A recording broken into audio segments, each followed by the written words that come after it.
When it comes to building muscle and looking jacked, we tend to overcomplicate our training. What should I be doing to build my chest, my legs? How many reps? How many sets? How much cardio should I be doing? This is going to be a live breakdown of the only 5 exercises you need to look jacked. I saw the title of this video and thought it was a great idea to really simplify and condense down what you should be doing in the gym if your goal is to look jacked. But I've kept you waiting long enough, so let's hop into the video. Before we get started, it is my first time watching this video, but I thought it would be fun to play a little game and guess what the 5 exercises are. I'm going to throw my prediction up on the screen. You can drop yours down in the comments and let's see how many we get right. Here we go. The only 5 exercises you need to look jacked.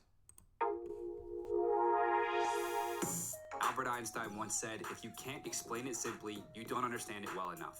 And while the art and science of getting jacked can be very intricate with many moving parts, we must take the time to periodically identify the core basics that bring us the majority of our gains. Not only will this keep us focused on what matters most, but it will stop us from chasing new fads, hacks, or shortcuts that ultimately end up costing us in the end. When it comes to weight training to get jacked, we've scrutinized various movements and have identified the top 5 exercises you need to look jacked. If you make these movements the bread and butter of your weight training and focus on progression over time, you'll have a muscular physique in no time. You'll have fewer exercises that you'll need to learn how to do with perfect form, and you'll become a master at executing these lifts. The commonalities between the 5 lifts are, they are compound lifts that train multiple muscle groups at the same time. It's not super surprising that this list is going to be composed of a lot of compounds, because if we only have 5 movements to pick from, we don't necessarily want to waste one on a core exercise like a mountain climber or a plank, because those compounds are going to take care of that for us. They often involve engaging your core for stability, which will indirectly train and strengthen the core. There you go. They are often performed with a barbell, allowing you to load heavier weight when you lift. So let's get into the 5 exercises. Number 1, deadlift. We're going to set this list off with the king of all compound exercises, Makes sense. the deadlift. We were hard-pressed to find another movement that trained as many muscle groups in a single lift. The deadlift trains the hamstrings, glutes, lower, middle, upper back, upper traps, forearms, and core. Now that's a long list of muscle groups in a single lift. Another massive benefit of the deadlift is its natural movement compared to the squat or bench press. In addition, we're very familiar with picking things up off the floor as humans, so it's more effortless movement to master. There's also a wide variety of deadlift variations to choose from that target different muscle groups to varying degrees. But if we were to choose one variation that would add to the long list of muscle groups trained in the deadlift, it would be the sumo deadlift. We decided on this deadlift variation because of its great involvement of the quadriceps. And since squats are not on this list, this is the perfect variation.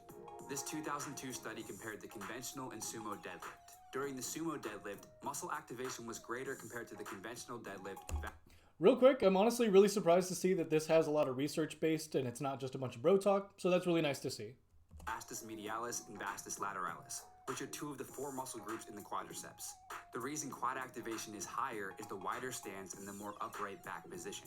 Other variations include Romanian, stiff leg, single leg RDLs, snatch grip, and trap bar deadlifts. Variations like the Romanian deadlift and stiff leg deadlift further activate the hamstrings. The trap bar deadlift is another great variation similar to the sumo deadlift because we are able to get more upright. Have deadlifts as part of your arsenal and your physique will thank you for it. First up, we have the deadlift. That was my first guess because the deadlift is truly a total body movement, and since we're only covering 5 exercises, it only seemed right that we throw this one in here because it covers your legs, your back, your core, etc. Now I am happy to see that this list is based on research and it's not just a bunch of bro talk, so let's see what we got next. Number 2, incline bench press. The next movement is the incline bench press. While most people are strong with the flat or decline bench press, the press done with a slight incline further engages the upper chest. A well-built upper chest has a greater impact on the appearance of the chest than just having a large lower chest. The upper chest, technically known as the clavicular head, is a small muscle below the collarbone that consists of descending muscle fibers. Pressing at an incline increases muscle activation of this area. So the question is, what's the best incline angle to use that will build the upper chest while still activating the rest of the chest? A study on 15 male subjects compared the bench press angles at 30, 45, and 60 degree incline. They found that a 44 degree bench produced greater muscle activation than at the 28 degree angle in the upper chest. A second study found similar upper chest activation with the 30 and 45 degree angles, with a third 2020 study finding greater upper muscle activation with the 30 degree angle. Based on these studies, we recommend using a 30 degree incline press for your chest pressing. We've got incline bench at number 2, and I don't really have any issues with that. Personally, I would prefer dumbbell incline because you can adjust your wrist position and I'm a big fan of unilateral work so you can fix imbalance or avoid it altogether, but we're just being nitpicky at that point. Developing that upper chest is crucial to a quote-unquote jacked physique because most people have underdeveloped upper chest, so you would stand out. Plus, a well-rounded chest gives you that superhero, movie star, Greek god kind of look, which is what we're going for. Now let's take a look at number 3. Number 3, pull-ups. The third exercise is the pull-up, and much like the deadlift, many variations can be used. For those who aren't able to perform strict bodyweight pull-ups, they can use a machine or cable pull-down instead. But first, let's look at how different variations affect back and bicep muscle activation. Over a full repetition, the pronated grip, where your palms face forward, resulted in significantly greater muscle activation of the middle trapezius when compared to the neutral grip pull-up, in which your palms face each other. So when aiming to build a thicker mid-back, throw a pronated grip into your pull-up routine. It's commonly believed that a very wide grip pull-up is needed to build a wide back, assuming that wide equals wide. But research... I'm really glad he just touched on this because it's a really common misconception amongst new lifters or a bunch of bros that the wider you go on a pull-up or a pull-down, that the wider your back is going to be because wide to wide translates, but that's not the case. I'm guessing he's going to show us some research as to why that is. On this topic says otherwise. This 2014 study had 15 men perform 6 rep max in the lat pull down with narrow, medium, and wide grips at 1, 1.5, and 2 times shoulder width. There was similar muscle activation between grip widths for lats. Therefore, with similar muscle activation at the various grips, lifters can expect similar gains with a grip width of 1 to 2 times shoulder width.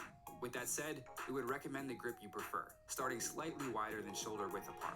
However, there's no need to go very wide, especially if you experience shoulder discomfort at that width.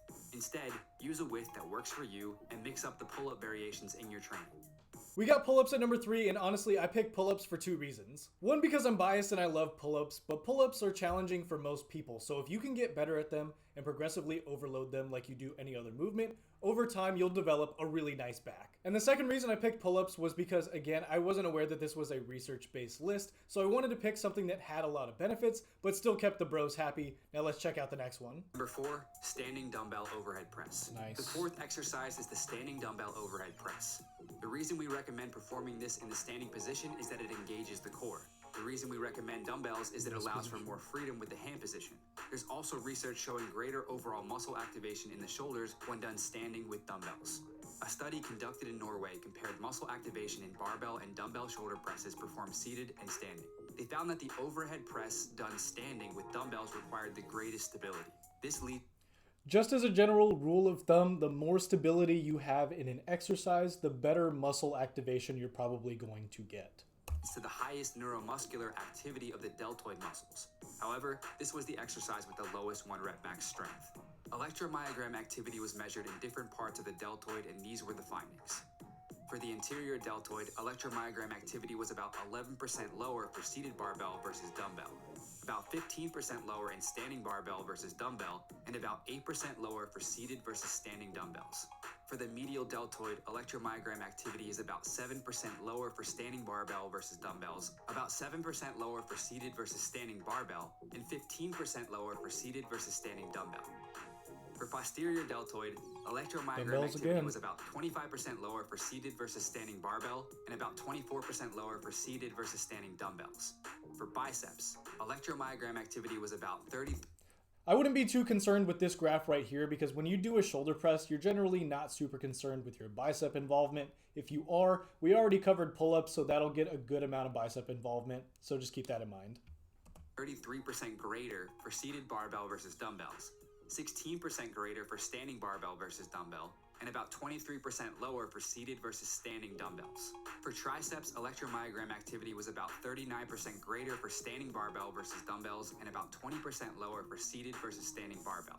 1 rep max strength for standing dumbbells was about 7% lower than standing barbell and about 10% lower than seated dumbbells. While the overhead press with the barbell had a greater 1 rep max, we are going with dumbbells since the focus is muscle mass. But feel free to mix the barbell and dumbbell overhead press if you're interested in maximizing both strength and size in the shoulders. We got another one. I was a bit vague in just saying OHP and not specifying dumbbell, but I'm counting that as a win. All jokes aside, OHP is great for hitting your shoulders, so I'm happy to see it on this list. And you guys already know that I like dumbbells because of the wrist position, and each arm can work independently. And this isn't a huge deal, but if you are going to do this standing like they suggest in this video, really make sure that you're paying attention to your core and you're bracing so that way you can avoid low back pain.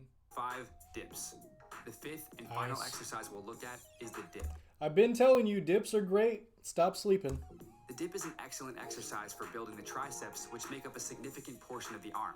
A big benefit of the dip, as opposed to isolated tricep exercises, is that it also trains the lower part of your chest, which complements the incline press we discussed earlier. For the dip, instead of leaning forward, maintain a more upright position. By staying more upright, elbow flexion increases, increasing the dip's range of motion.